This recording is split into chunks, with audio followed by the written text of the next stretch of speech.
المباراة 90 دقيقة، المسلسل 60 دقيقة، الفيلم 130 دقيقة، الصلاة 5 دقائق، وجهنم مدى الحياة والجنة مدى الحياة.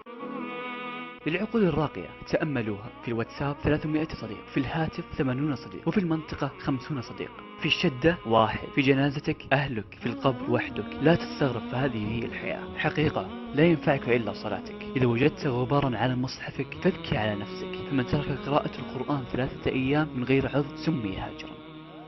ولكن امتثال لقول الله تعالى: وذكر فإن الذكرى تنفع المؤمنين. عالم غريب، جنازة تلو جنازة، وفاة بعد وفاة، وأخبار الموت كالصواعق. فلان مات بحادث سيارة، وآخر مات بمرض، وآخر كان يمشي وسقط. كلهم تركوا الدنيا وراء ظهورهم ودفناهم تحت التراب. فحتما سيأتي يومي ويومك، فجهز العدة لسفر ليس له رجوع.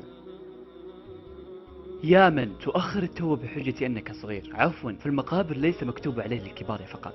الدنيا 3 أيام، الأمس عشناه ولن يعود، اليوم نعيشه ولن يدوم، والغد لا ندري أين سنكون. فصافح وسامح وتصدق، فأنا وأنت وهم راحلون. كلام يستحق الاستماع.